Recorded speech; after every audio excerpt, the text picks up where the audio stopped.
ಇನ್ನು ಹಾಲಿ ಸಂಸದ ಸೋಮಣ್ಣ ಅವರು ಕಾಂಗ್ರೆಸ್ನತ್ತ ಮುಖ ಮಾಡಿಬಿಟ್ರ ಅನ್ನುವಂಥ ಪ್ರಶ್ನೆ ಹೇಳ್ತಾ ಇದೆ. ಕಾಂಗ್ರೆಸ್ನತ್ತ ಮುಖ ಮಾಡಿದ್ರ ಹಾಲಿ ಸಂಸದ, ತುಮಕೂರಿನ ಹಾಲಿ ಸಂಸದರು ಅನ್ನುವ ಪ್ರಶ್ನೆ. ಕಾಂಗ್ರೆಸ್ಸಿಗೆ ಏನಾದರೂ ಅವರು ಸೇರ್ಪಡೆ ಆಗ್ತಾರಾ? ಕೇಂದ್ರ ಸಚಿವ ವಿ ಸೋಮಣ್ಣ ಅವರ ಮುಂದಿನ ನಡೆ ಏನು ಅನ್ನೋದರ ಬಗ್ಗೆನೇ ಈಗ ಪ್ರಶ್ನೆ ಹೇಳ್ತಾ ಇದೆ. ಇದಕ್ಕೆ ಕಾರಣ ಆಗ್ತಿರೋದು ಬಿಜೆಪಿ ಮುಖಂಡರನ್ನ ಕೈಬಿಟ್ಟು ಸೋಮಣ್ಣ ಅವರು ಕೊಟ್ಟಿರುವಂತಹ ಒಂದು ಜಾಹೀರಾತಿನಲ್ಲಿ ಬಿಜೆಪಿ ಮುಖಂಡರು ಎಲ್ಲೂ ಕಾಣ ಸಿಗ್ತಾ ಇಲ್ಲ. ರಾಜ್ಯ ಬಿಜೆಪಿ ಮುಖಂಡರಿಗೆ ಸೋಮಣ್ಣ ಜಾಹೀರಾತಿನ ಮೂಲಕ ಗೇಟ್ ಪಾಸ್ ಕೊಟ್ಟು ತಮ್ಮ ಮುಂದಿನ ನಡೆ ಕುರಿತಾಗಿ ಮೆಸೇಜ್ ಅನ್ನು ಪಾಸ್ ಮಾಡ್ತಿದ್ದಾರೆ ಅನ್ನುವಂಥ ಪ್ರಶ್ನೆ ಹೇಳ್ತಾ ಇದೆ. ಜಾಹೀರಾತಲ್ಲಿ ಬಿಜೆಪಿ ಮುಖಂಡರನ್ನ ವಿ ಸೋಮಣ್ಣ ಕೈಬಿಟ್ಟಿದ್ದಾರೆ. ಬಿಜೆಪಿ ಮುಖಂಡರು ಇರಬೇಕಾದಂತಹ ಜಾಹೀರಾತಿನಲ್ಲಿ ಕಾಂಗ್ರೆಸ್ಸಿನ ಶಾಸಕ ಮತ್ತು ಸಚಿವರಿಗೆ ಮನ್ನಣೆಯನ್ನ ಕೊಟ್ಟಿದ್ದಾರೆ ಕೇಂದ್ರ ಸಚಿವರು. KN Rajanna, doctor G Parameshwar, MB Patil ಅವರ ಫೋಟೋ ಇರುವಂತಹ ಜಾಹೀರಾತು. ಇದೀಗ ವಿ ಸೋಮಣ್ಣ ಅವರ ಜಾಹೀರಾತಿಗೆ ಬಿಜೆಪಿ ವಲಯದಲ್ಲಿ ಭಾರಿ ವಿರೋಧ ವ್ಯಕ್ತವಾಗ್ತಾ ಇದೆ. ಆ ಜಾಹೀರಾತಿನ ಪ್ರತಿಯನ್ನು ಕೂಡ ನಾವು ಗಮನಿಸ್ತಾ ಇದ್ದೀವಿ. ಸ್ಥಳೀಯ ಶಾಸಕ ಬಿಜೆಪಿ ರಾಜ್ಯಾಧ್ಯಕ್ಷರ ಫೋಟೋ ಹಾಕದೇ ಇರೋದಕ್ಕೆ ಗರಂ ಆಗಿದ್ದಾರೆ. ಹೀಗಾಗಿ ವಿ ಸೋಮಣ್ಣ ಅವರು ಕಾಂಗ್ರೆಸ್ ಸೇರ್ಕೊಂಡು ಬಿಡ್ತಾರೆ ಅನ್ನುವಂತಹ ಒಂದು ವದಂತಿ ಹುಟ್ಕೊಂಡಿದೆ.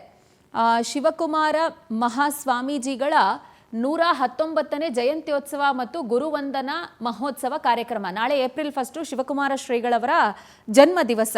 ಇದಕ್ಕೋಸ್ಕರ ಒಂದು ಜಾಹೀರಾತನ್ನು ಅಳವಡಿಸಿದ್ದಾರೆ. ಸಿದ್ಧಗಂಗಾ ಮಠದಲ್ಲಿ ನಡೆಯುವಂಥ ಕಾರ್ಯಕ್ರಮ ಇದು. ಈ ಕಾರ್ಯಕ್ರಮಕ್ಕೆ ಅವ್ರು ಕೊಟ್ಟಿರುವ ಜಾಹೀರಾತಲ್ಲಿ ರಾಷ್ಟ್ರಪತಿಗಳ ಆದಿಯಾಗಿ ಎಲ್ಲ ಕಾಂಗ್ರೆಸ್ ನಾಯಕರ ಫೋಟೋಗಳಿದೆ. ಬಟ್ ರಾಜ್ಯದ ಬಿಜೆಪಿ ನಾಯಕರನ್ನು ಕಡೆಗಣಿಸ್ಬಿಟ್ಟಿದ್ದಾರೆ. ಈ ಬಗ್ಗೆ ಹೆಚ್ಚಿನ ಡೀಟೇಲ್ಸ್ ಕೊಡ್ತಾರೆ ನಮ್ಮ ಪ್ರತಿನಿಧಿ ಹೇಮಂತ್. ನಮ್ಮೊಂದಿಗೆ ನೇರ ಸಂಪರ್ಕಕ್ಕೆ ಸಿಗ್ತಾ ಇದ್ದಾರೆ. ಹೇಮಂತ್, ಈಗ ವಿ ಸೋಮಣ್ಣ ಅವರು ಕೊಟ್ಟಿರುವಂತಹ ಈ ಜಾಹೀರಾತಲ್ಲಿ ರಾಜ್ಯದ ಬಿಜೆಪಿ ನಾಯಕರಿಗೇನೆ ಗೆಟ್ ಪಾಸ್ ಕೊಟ್ಬಿಟ್ಟಿದ್ದಾರೆ. ಯಾಕೆ ಅಂತ ಏನ್ ಗೊತ್ತಾಗ್ತಿದೆ? ಸದ್ಯ ಏನು 119ನೇ ಶ್ರೀ ಶಿವಕುಮಾರ ಸ್ವಾಮೀಜಿಗಳ ಜನ್ಮ ದಿನೋತ್ಸವ ಮತ್ತೆ ಗುರುವಂದನ ಸಮಾರಂಭ ಇದೆ. ಈ ಒಂದು ಕಾರ್ಯಕ್ರಮಕ್ಕೆ ಏನು ಜಾಹೀರಾತು ನೀಡಿರುವಂತ ವಿ ಸೋಮಣ್ಣ ಮತ್ತೆ ಅವರ ಮಗ ಅರುಣ್ ಸೋಮಣ್ಣ ಇಬ್ರು ಕೂಡ ಜಾಹೀರಾತನ್ನ ನೀಡಿರುವಂತದ್ದು. ಇದರಲ್ಲಿ ಪ್ರಮುಖವಾಗಿ ಏನು ಜಿಲ್ಲೆಯ ಬಿಜೆಪಿ ನಾಯಕರು ಮತ್ತೆ ರಾಜ್ಯದ ಬಿಜೆಪಿ ನಾಯಕರನ್ನ ಕಡೆಗಣಿಸಲಾಗಿದೆ ಅಂತ ಹೇಳಲಾಗ್ತಾ ಇರೋದು. ಕೆಲವೊಂದ್ ಕಡೆ ಕಾಂಗ್ರೆಸ್ನ ಕೆಎನ್ ರಾಜಣ್ಣ ಇರ್ಬೋದು, ಡಾಕ್ಟರ್ ಜಿ ಪರಮೇಶ್ವರ್ ಅವರು, ಎಂಬಿ ಪಾಟೀಲ್ ಅವರ ಫೋಟೋಗಳನ್ನ ಹಾಕಿರೋದ್ರಿಂದಾಗಿ ಸೋಮಣ್ಣನವರು ಕಾಂಗ್ರೆಸ್ಗೆ ಏನು ಮರಳಿ ತವರಿಗೆ ಹೋಗ್ತಾರೆ ಅನ್ನೋ ಒಂದು ಮಾತು ಕೇಳಿ ಬರ್ತಾ ಇರುವಂತದ್ದು. ಇಲ್ಲಿ ಪ್ರಮುಖವಾಗಿ ಗಮನಿಸಬೇಕಾಗಿರುವಂತದ್ದು ಏನು ಸ್ವಕ್ಷೇತ್ರದವರೇ ಆದಂತ ಸುರೇಶ್ ಗೌಡ ಇದ್ದಾರೆ. ಅವರು ಬಿಜೆಪಿಯ ಶಾಸಕರಾಗಿರುವಂತದ್ದು. ಅವ್ರಿಗೆ ಏನು ಸಿದ್ಧಗಂಗಾ ಮಠ ಏನಿದೆ ಇದು ತುಮಕೂರು ಗ್ರಾಮಾಂತರ ಕ್ಷೇತ್ರಕ್ಕೆ ಸೇರ್ಪಡೋದ್ರಿಂದಾಗಿ ಅಲ್ಲಿನ ಶಾಸಕರು ಬಿಜೆಪಿಯವರೇ ಆಗಿದ್ರು ಕೂಡ ಅವರ ಫೋಟೋವನ್ನು ಕೂಡ ಕಡೆಗಣಿಸಿರುವಂತದ್ದು. ಕೆಲವೊಂದ್ ಕಡೆ ರಾಜ್ಯದಲ್ಲಿ ಏನು ವಿಜಯೇಂದ್ರ ಅವರು ರಾಜ್ಯಾಧ್ಯಕ್ಷರಾಗಿದ್ದಾರೆ, ಅವರ ಫೋಟೋವನ್ನು ಕೂಡ ಈ ಒಂದು ಜಾಹೀರಾತಿನಲ್ಲಿ ಕಡೆಗಣಿಸಿರುವುದರಿಂದಾಗಿ ಸಂಪೂರ್ಣವಾಗಿ ಬಿಜೆಪಿ ನಾಯಕರನ್ನ ಕೈ ಬಿಟ್ಟಿದ್ದಾರೆ ವಿ ಸೋಮಣ್ಣನವರು.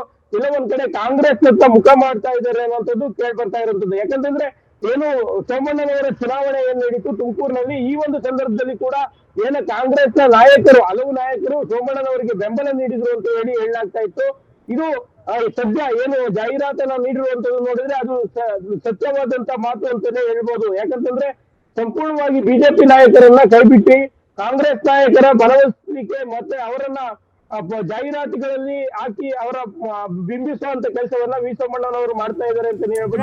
ಈ ಒಂದು ನಿಟ್ಟಿನಲ್ಲಿ ಏನು ವಿ ಸೋಮಣ್ಣನವರು ಕಾಂಗ್ರೆಸ್ ಎಲ್ಲ ಸೇರ್ಪಡೆ ಆಗ್ತಾರೆ ಅಂತ ಹೇಳಿ ಬಿಜೆಪಿ ವಲಯದಲ್ಲಿ ವದಂತಿ ಎದ್ದಿರುವಂತದ್ದು. ಮತ್ತೆ ಎಲ್ಲ ಹಲವು ಕಡೆಗಳಲ್ಲಿ go back Somanna. Okay Hemanth, thank you ತಮ್ಮೆಲ್ಲ ಡೀಟೇಲ್ಸ್ಗೆ.